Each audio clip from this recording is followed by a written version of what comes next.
Hola, ¿cómo están? La administración de Donald Trump está articulando su política migratoria basada en esta ley de 1798, la ley de extranjeros enemigos. Pero ¿qué peligro representa esto para los migrantes latinoamericanos? Hoy vamos a analizar sus implicaciones. Inicia así el mapa. Bienvenidos.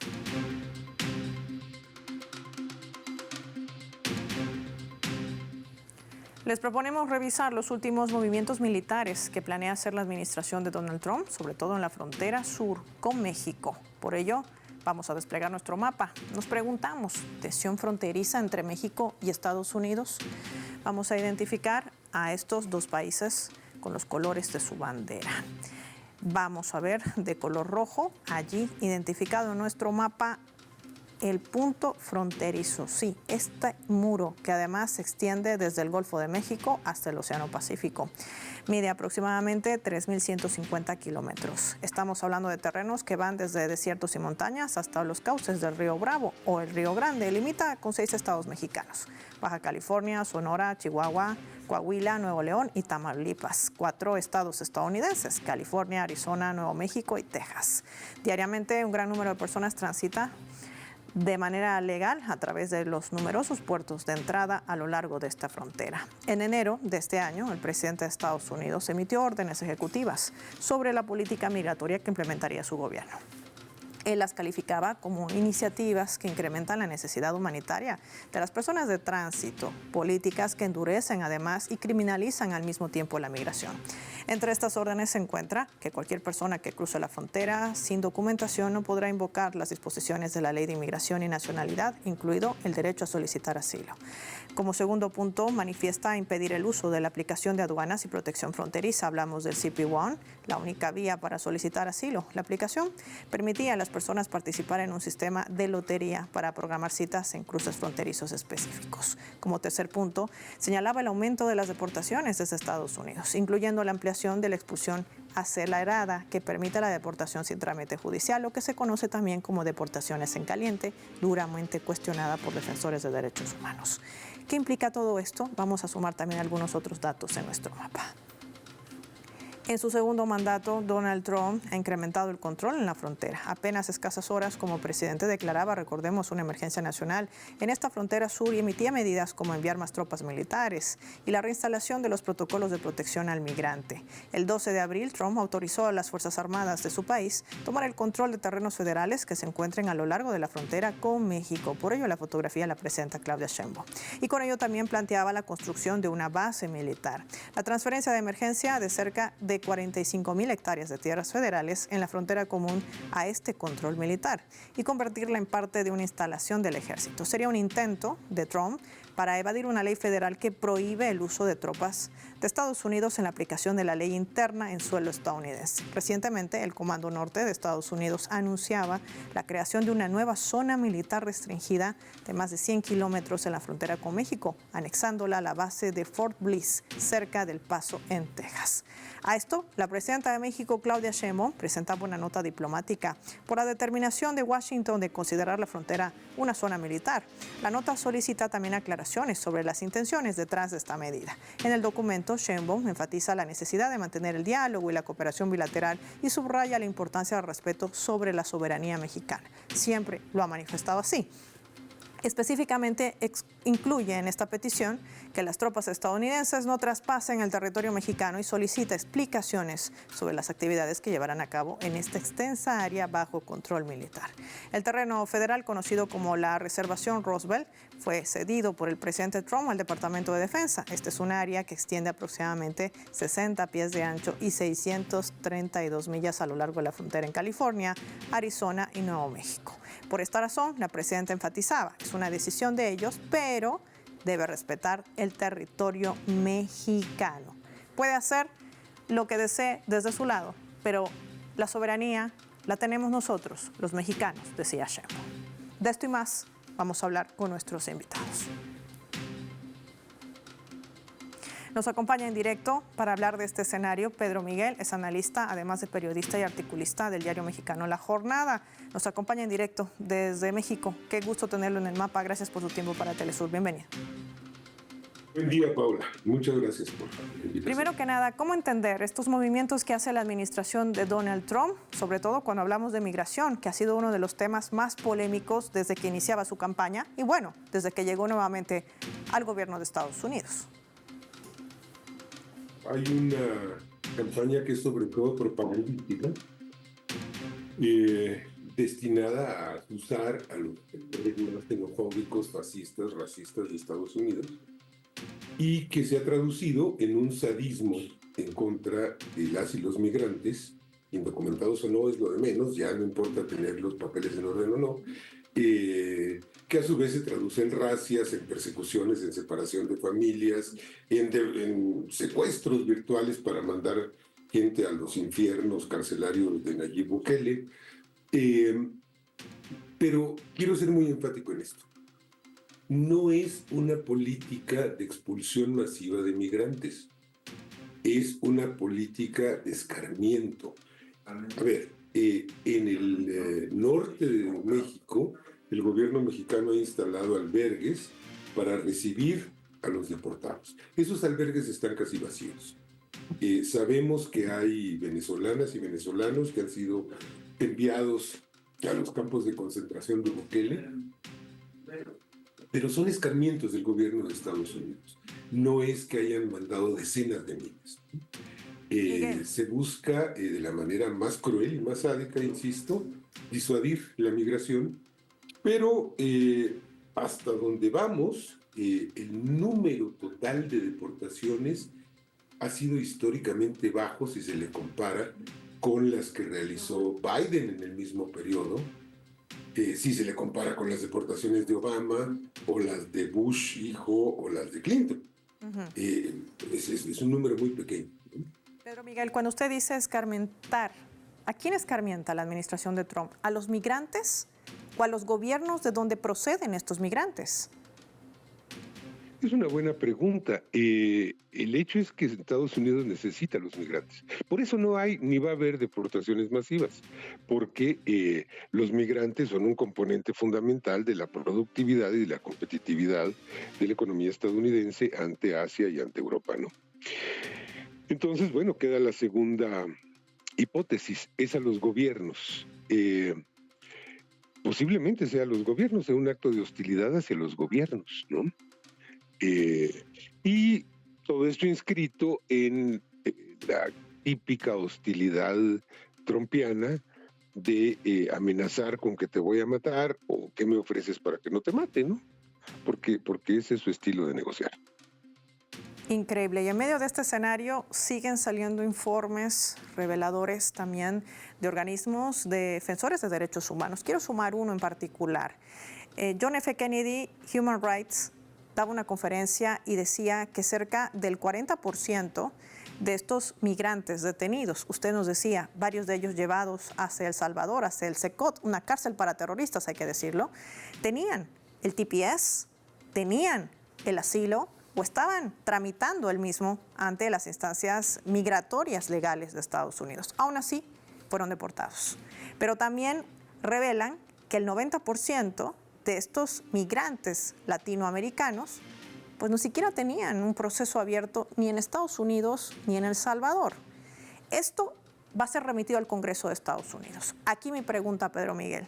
¿El presidente Trump está en riesgo de enfrentar un nuevo juicio político si es que la Cámara de Representantes recobra el poder dentro de la misma con esta disputa que además siempre ha sido generada entre republicanos y demócratas, tomando en cuenta esta situación cuando hablamos estrictamente de lo legal? ¿Qué nos diría?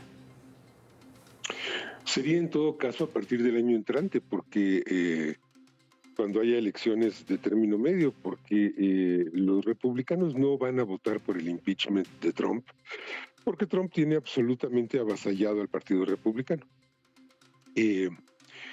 Entonces, habría que esperar un cambio en la correlación de fuerzas en donde hubiera más demócratas que republicanos, cosa que es muy posible porque Trump está avanzando a pasos agigantados en destruir Estados Unidos. Esto es un hecho, la economía, las instituciones, las relaciones internacionales, etcétera. Entonces está generando un descontento, un malestar, una falta de aprobación que puede allanar el camino a una victoria demócrata el año entrante y conducir a la composición de un Congreso dispuesto a inhabilitar a Trump. Ese es un escenario real y posible. Están algunos de los puntos y la opinión de nuestro invitado Pedro Miguel en torno a esta política migratoria que tanto cuestionamiento está generando desde todas partes del mundo hacia las políticas que implementa también la administración de Donald Trump. Gracias por su tiempo para Telesur, por habernos acompañado y compartir su análisis con nuestros televidentes del mapa. Vamos nosotros a marcar una pausa y lo hacemos revisando nuestra escala.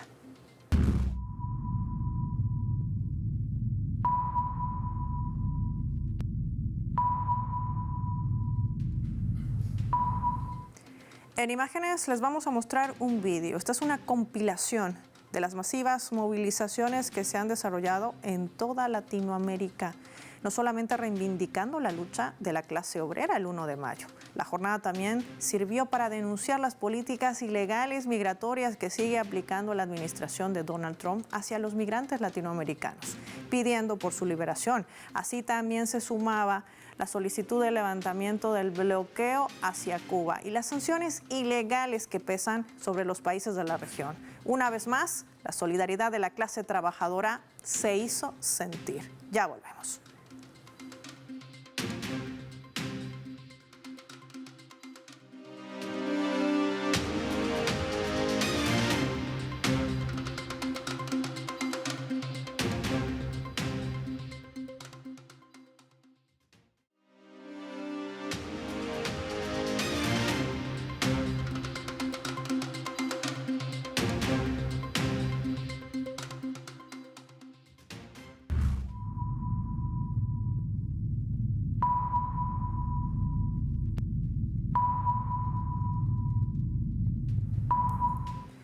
Vamos a sumar otro elemento también para el análisis a través de la fotografía. ¿Se recuerdan de él? Es el año 1999. Él es Elian González. Fue rescatado por pescadores de una endeble embarcación luego de que su madre y otras 10 personas murieran ahogadas en un intento de llegar a Estados Unidos. Así comenzaba su disputa legal con sus parientes en Miami que pedían que no fuese devuelto a Cuba, ya que su madre decía había dado la vida para que Elian creciese en libertad. Este fue un tema que utilizó Estados Unidos de manera política, sí, para seguir golpeando la revolución cubana, para seguir generando esa narrativa de matriz que había mantenido Estados Unidos durante años, un país por 60 años bloqueado y que hoy tiene grandes carencias justamente por esas medidas impositivas. La migración se utilizó y se sigue utilizando como una herramienta de guerra no convencional. De esto vamos a hablar con nuestros invitados. Recordemos que Elian ganó un juicio federal en Estados Unidos que logró que pudiese retornar con su familia en Cuba. Elian marcó una nueva hoja en la página de la historia de la mayor de las Antillas y fue un revés bastante duro para la entonces administración de Bill Clinton.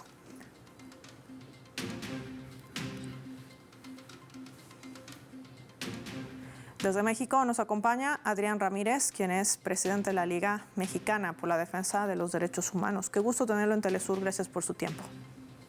Hola, ¿qué tal, Paola? Un gusto estar con ustedes, con todos los amigos de Telesur.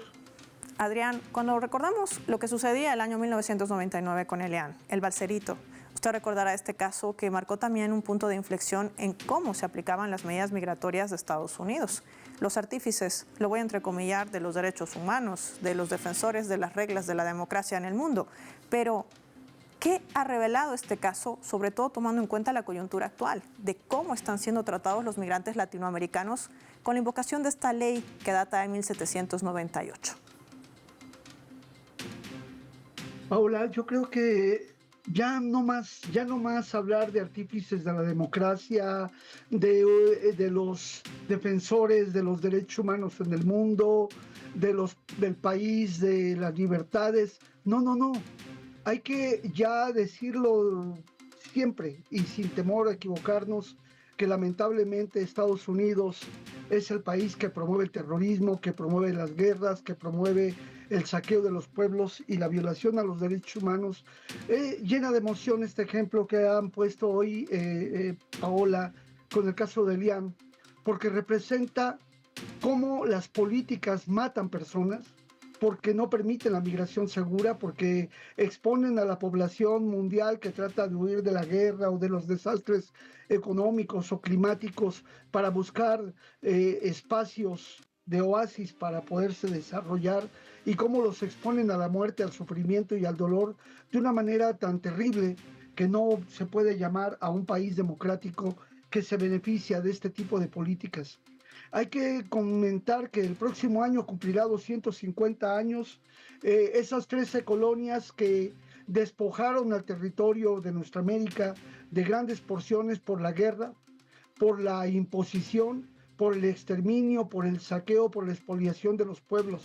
Y ellos, al saquear a los países, a los pobladores originarios, ponen barreras, ponen muros, ponen contenciones que impiden el libre tránsito de las personas. Ellos son los que generan la exclusión social de los pueblos, la pobreza en el mundo y el saqueo.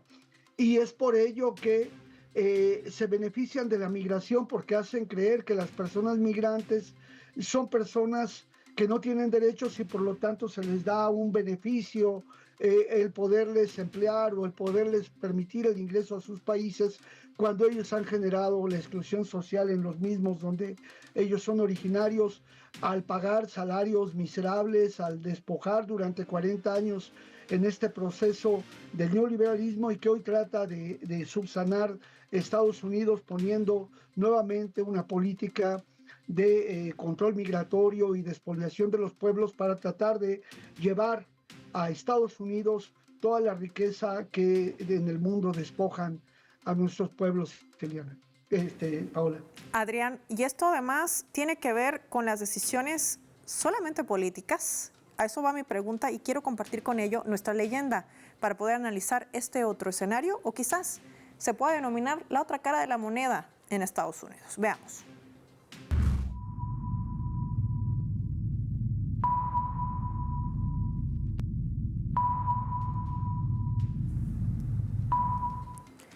Fernando Rodríguez Jr. es el juez del distrito estadounidense del Distrito Sur de Texas.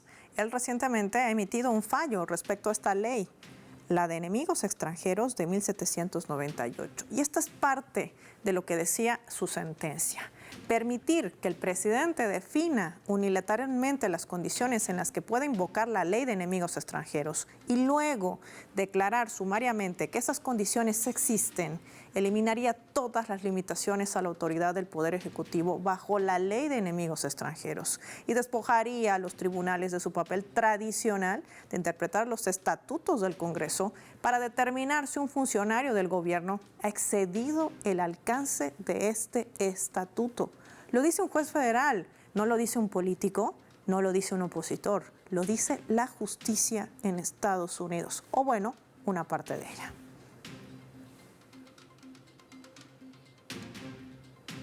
Adrián, la postura de este juez, que además no es el primero que se pronuncia sobre estas deportaciones en caliente, sobre estas políticas antimigratorias de la administración de Donald Trump, ¿está generando un enfrentamiento entre el Poder Judicial y el Ejecutivo? ¿Cómo leerlo? Bueno, hay que entender que Estados Unidos no es un ente monolítico. Sin embargo, la suma de todo eso significa simplemente lavarse la cara. Yo creo que Estados Unidos no se escucha a sí mismo, no se escucha en sus leyes y es totalmente incongruente. Ellos son los extranjeros que vinieron a ocupar los territorios, no solo de América, sino de muchos países, con sus invasiones, con sus bases militares. Y el asunto no es un tema eminentemente político, el tema es fundamentalmente económico, pero lo más grave es este necrocapitalismo, este capitalismo zombie del lobby de las guerras, que no dejaremos de insistir porque es ahí donde ellos tienen la máxima ganancia al crear odios y cosechar guerras y las ganancias económicas que de esto deriva. Yo creo que nosotros tenemos que aprender a escuchar a Estados Unidos apagándoles el sonido, es decir, quitándoles el sonido, no escuchando lo que ellos dicen en su discurso, sino analizando los hechos. No podemos darle valor a las palabras, porque las palabras con su gran lobby, sus tanques de pensamiento, su hegemonía de los medios de comunicación, nos hacen ver los hechos que están sucediendo como situaciones que los tratan de colocar a ellos como paladines de la democracia. Es decir, ¿cuál es el objetivo de poner estas bases militares ahora más cercanas a la frontera de México? ¿Cuál es la intención de estar empezando a incursionar con drones en nuestro territorio? ¿Cuál es la intención de intentar ingerir directamente, como lo habían estado haciendo antes, para ejecutar detenciones y dosificar los conflictos del narcotráfico? Ellos han generado esta imagen del narcotráfico, este modelo de negocio del narcotráfico, que hoy se ha extendido no solo ya a la venta de drogas, sino a la extorsión de los países en el mundo con sus grupos paramilitares, ya sea haciéndolos aparentar como bandas de delincuentes, pandillas y demás, pero en realidad lo que ellos están haciendo es despojando de la riqueza de nuestros países, tratando de vender más armas y creando más terror e injusticia en cada parte de nuestros países.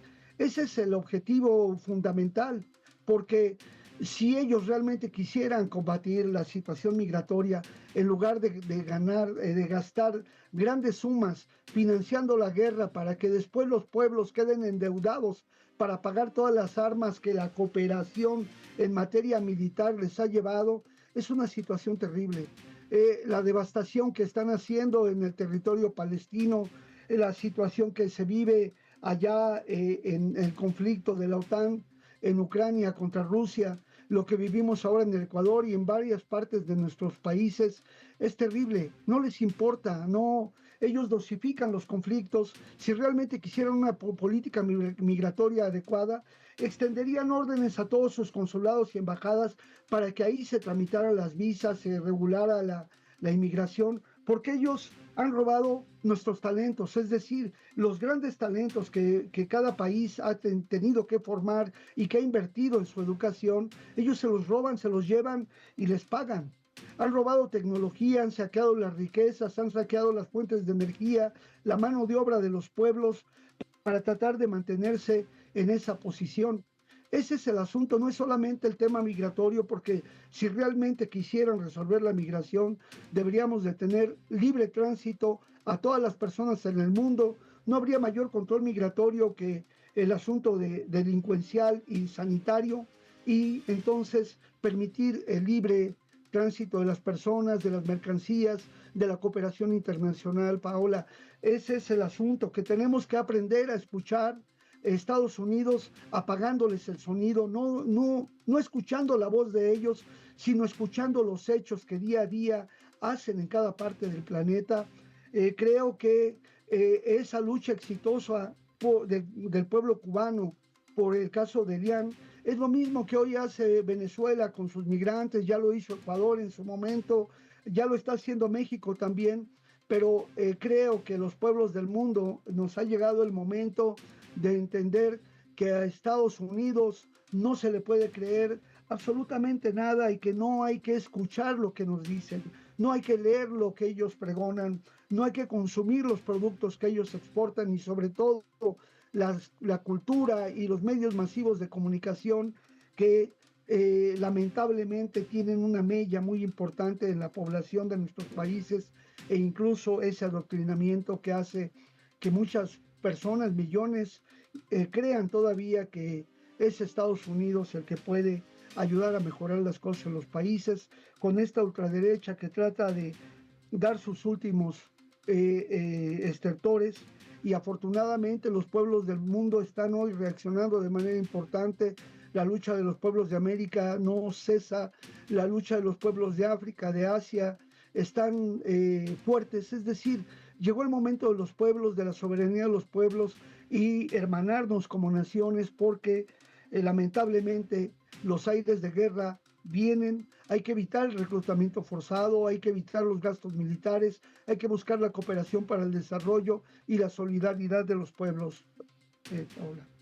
Muchas gracias. Queremos agradecer a Adrián Ramírez por habernos acompañado hoy, por compartir este análisis y sobre todo colocar los puntos sobre las IES para entender qué hay detrás de toda esta narrativa de xenofobia, de criminalización de la migración como una arma, como dice nuestro invitado, que implementan también contra los países latinoamericanos, contra aquellos gobiernos que no cumplan las directrices de Washington. Gracias, como siempre, Adrián, por tu tiempo con el mapa. Vamos a finalizar el programa y lo hacemos revisando nuestro vector.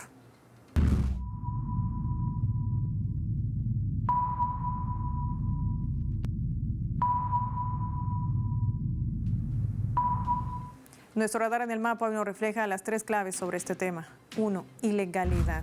Crecen los informes de organizaciones de derechos humanos citando las ilegalidades que sigue cometiendo la administración de Donald Trump. Revelan que el 40% de los deportados de Estados Unidos tenían TPS o estarían tramitando sus papeles. Lo ha señalado Cristosal y F. Kennedy Human Rights. 2. Política de miedo. Sí. Los demócratas, así como los republicanos, recurren a esta política de miedo, por eso las denuncias de la violencia excesiva en las detenciones que hace ICE y las amenazas dirigidas hacia migrantes latinoamericanos, con un blanco directo a las nacionalidades, aquellos gobiernos que no se siguen sometiendo a las directrices de Washington. Hablamos de Cuba, hablamos de Venezuela, por mencionar tan solo algunos ejemplos. 3. Frontera.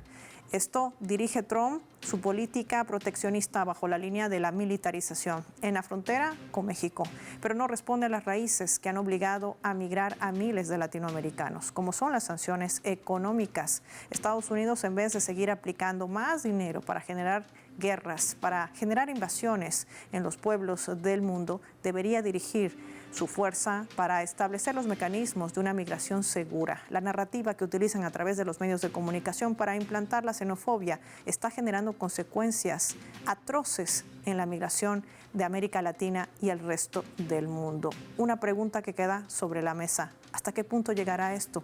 Los pueblos han decidido elevar su voz y hacer escuchar su pedido para que se levanten las sanciones y el bloqueo, 2 de los aspectos primordiales para generar o intentar generar desestabilización en los gobiernos de América Latina. Soy Paola Pérez y nos vemos en otra edición del Mapa.